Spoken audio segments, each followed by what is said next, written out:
Mariang Sinukuan, ang diyosa ng liwanag at hustisya.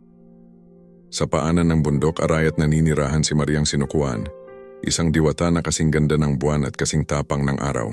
Kilala siya bilang tagapangalaga ng mga kagubatan, ilog at mga hayop ng kabundukan. Maraming ibang elemento ang gumagalang sa kanya. Ang lahat ng uri ng hayop ay gumagalang sa kanya. Maging ang mga katutubong tao ay yumuyuko sa kanya bilang paggalang. Ipinagkaloob ng mga Diyos kay Mariang Sinukuan ang tatlong pambihirang kapangyarihan. 1. Liwanag ng araw, kayang pagalingin ang sugat at magbigay buhay sa lupa. 2. Hangin ng kabundukan, kayang linisin ang hangin at tabigin ang masasamang espiritu. 3. Apoy ng hustisya, nagiging apoy ang kanyang mga mata kapag may kasamaan na nagaganap.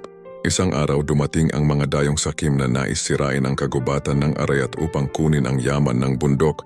Pumutol sila ng mga punong kahoy at nilaso ng ilog. Nagpakita si Mariang Sinukuan at nagsabi, "Kung kayo'y tutuloy sa inyong kasakiman, ang bundok na ito ang magiging hukuman ninyo." Hindi sila nakinig, kaya't ginamit ni Mariang Sinukuan ang kanyang kapangyarihan.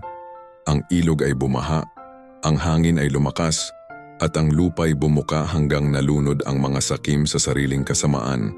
Sabi ng mga matatanda, kapag umaakyat ka sa bundok arayat ng may malinis na puso, makakakita ka ng bulaklak na gintong nagliliwanag. Regalo ni Mariang Sinukuan sa mga tapat.